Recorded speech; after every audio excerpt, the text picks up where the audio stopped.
Welcome back, artists. Now, to work on our Rube Goldberg machines, we're going to need to know a little something about perspective. And we've seen it used before, even if we haven't employed it ourselves.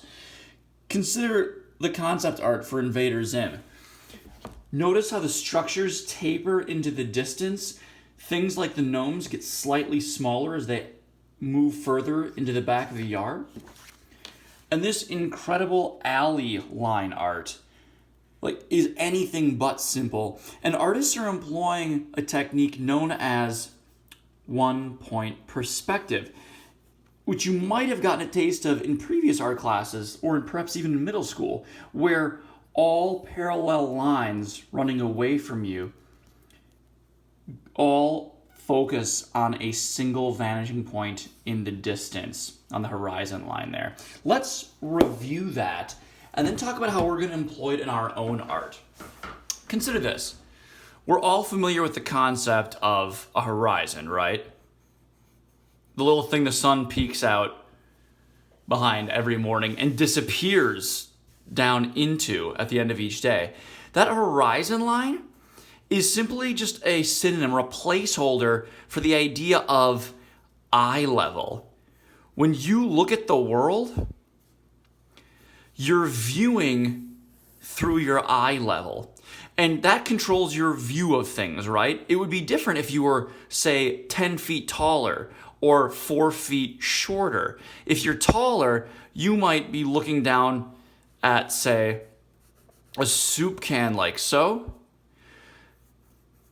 And if you were incredibly small like an ant, you might be looking up at a towering soup can. Like so, right?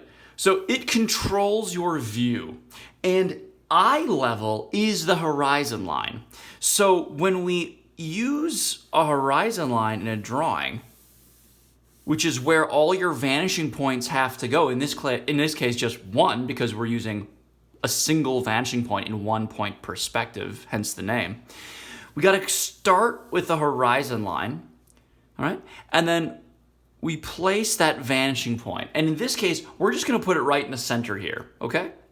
So for the purpose of this demonstration, and in fact, this homework assignment, you can do one of two things. You can print off the worksheet I've provided and draw directly on it. You'll find it in the classwork section. Or you can just do what I just did on a piece of paper, printer paper in your sketchbook. Just turn it from portrait to landscape. Make certain that you've divided it in half with a horizontal line.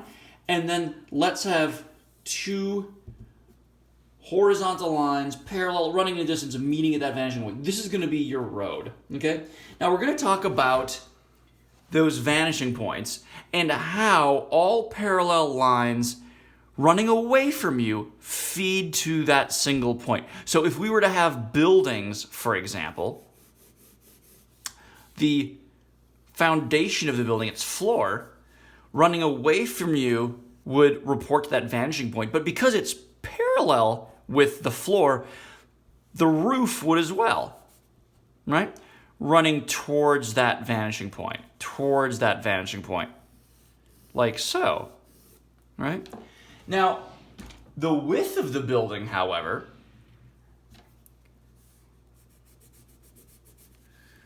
those parallel lines aren't running into the distance away from you, so they're just going to be actually horizontal, right? But say then a door, its vertical lines move up, not away from you, but because its top is parallel with the floor, that line is also running to the vanishing point and would look like this. Just as a window parallel with the door and the ground would look like so, right? That's how you would create buildings running into the distance, right? But today, we're going to focus instead on scale and distance.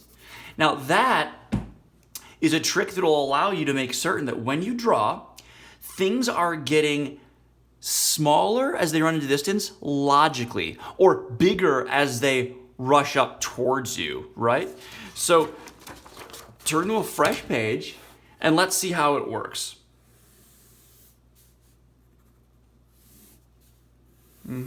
Say I start by establishing my precedent. Say a cactus.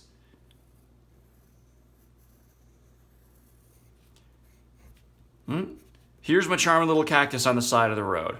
Now, it might have another cactus in this image in the distance. Could even be something of comparable size, like a barrel or a sign or something. But let's say I've got another cactus in the distance.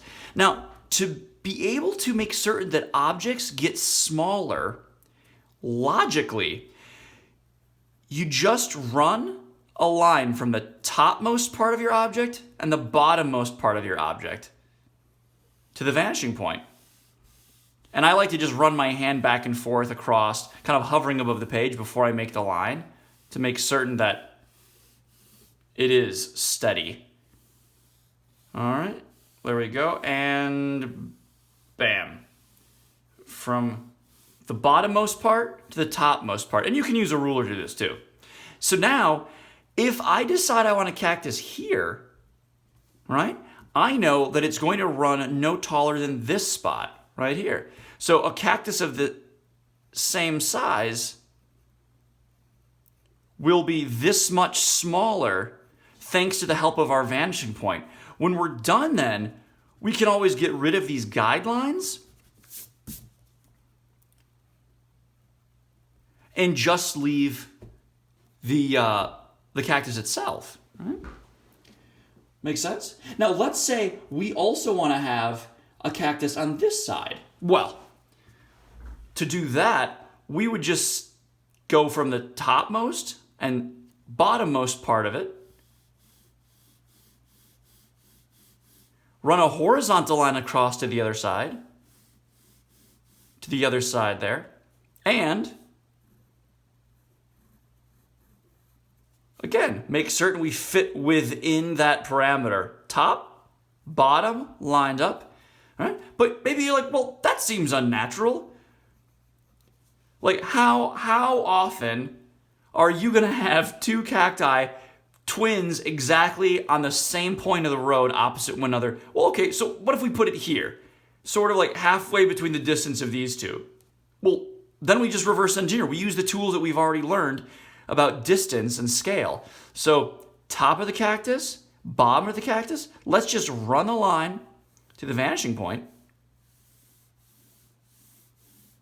and we can bring it towards us too. Not just to the vanishing point, but away, following that same trajectory.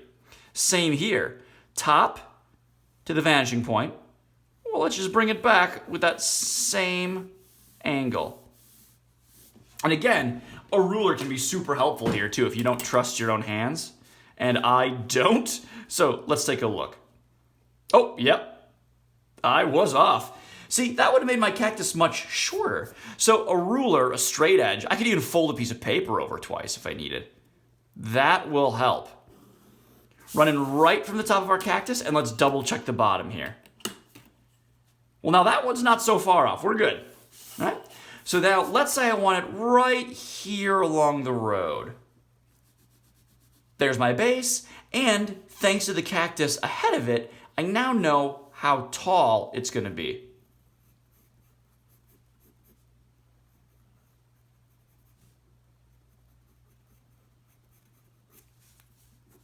Right? Now, remember, and I can even get rid of this placeholder if I want. So we just got one on each side of the road, getting smaller in the distance. And I could do another one up here, so they seem staggered. There we go. 4 now. Then I just erase my guidelines when I'm done. Now remember, of course, these are objects that are comparable. They're roughly the same size.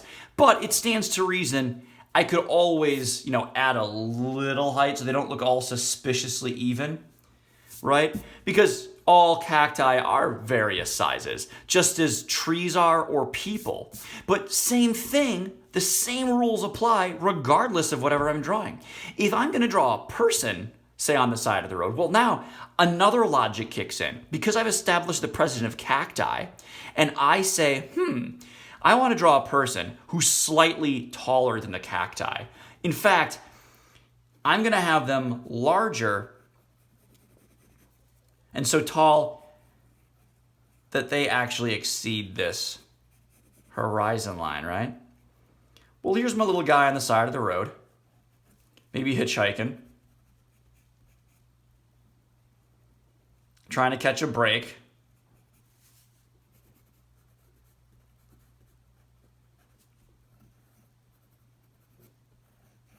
Okay? But if I've got somebody on the side of the road now too, and I wanted, say, somebody way down the road also hoping to hitch a ride, same thing.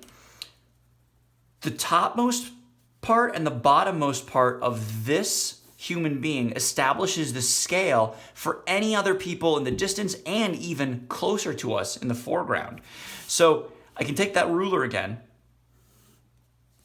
run from top and bottom to the vanishing point, and bam, if I wanted somebody here, that's how tall they would be. All right? If I wanted someone, say, a little further up on the other side of the road, well, I just move the lines over with perfect horizontal lines to ensure that it's consistent. And that's how tall the person would be. And as a fun fact, consider this. If you want to make certain that not only would he shrink logically, but also that things line up correctly, so you don't have like a head scrunched in almost necklace, or say a drooping torso and too short of legs, well, you've already established where the waist is too, so go from that little guideline to the vanishing point, and bam, that's where our second waist would be. That's where the neckline would be, right? You're kind of helping to map. And if you want to double check on the other side, just move the guideposts, right? And on the other hand, say we wanted someone closer than this guy. Well, we make certain we line up the top of this head, vanishing point, bottom of the feet, running to the vanishing point, and just follow that line through to us. If we got a guy in the foreground, we know he's going to be considerably taller, which makes sense because he's closer to us than this guy. But you'll notice this cactus comes up to the waist. This cactus comes up to the waist. That made sense. It actually did turn out.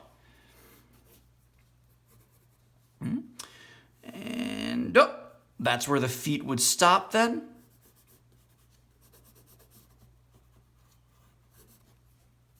Then it's just a matter of adding the personality, because the frame and scale, we know, are consistent. So much so that this guy's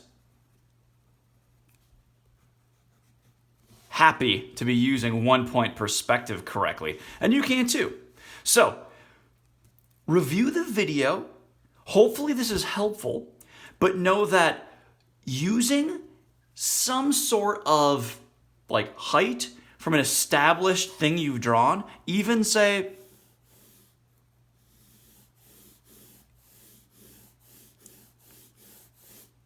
an electrical pole. Well, it could be so tall it's off the page, but if its height is that much taller than the person running off the page, we would still have to find that invisible point off the sketchbook and run it to our vanishing point, no matter how extreme that would be, from top to bottom. And then the next guy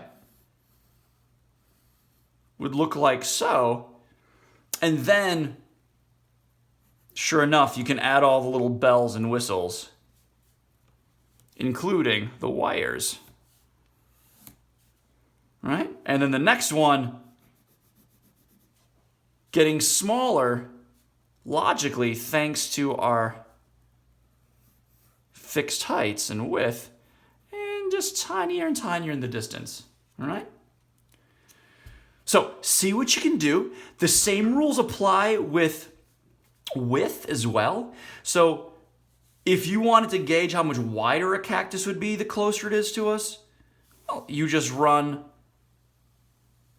from the vanishing point in line with the leftmost part and the rightmost part, and bam, You can see how things widen. So even if some poor turtle was pancaked in the road by an oncoming vehicle, and that breaks my heart because I'm a vegetarian specifically because I hate cruelty to animals. But let's just say our little guy, in this case, struggling to get across the road, he hasn't been hit, and we hope he's going to be safe. Well, once we've established his width, from the rightmost part, we go to the vanishing line, or the vanishing point, from the leftmost, and that means, bam, this is how wide another turtle would be, or say a rabbit, because they're considerably the same size.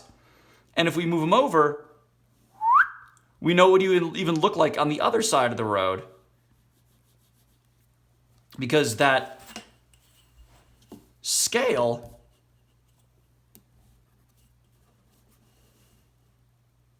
doesn't change. Now, we don't have to be exact,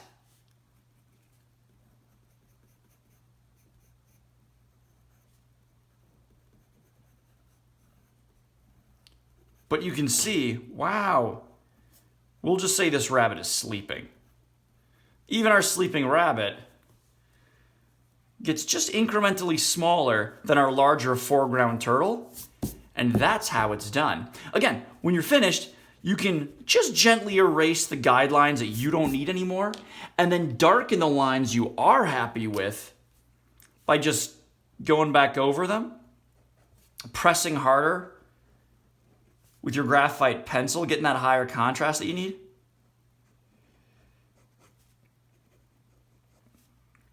And know that this technique is precisely what artists, illustrators, concept artists, and designers use whenever they want to ensure that added level of believability and really pull someone into their story and help them to suspend that disbelief, all right? Could be mechs, a fantasy world. Using vanishing points correctly, and in this case, 1 point perspective, is what gives you that extra bit of believability when you draw your characters, all right? So let's see us apply it to the scale and distance worksheet. Feel free to work in your sketchbook. Let me know if you have any questions. And even if something is a little difficult, do your best on it rather than leaving it blank so we can see where we went wrong and problem solve together during our next class critique, okay? You got this.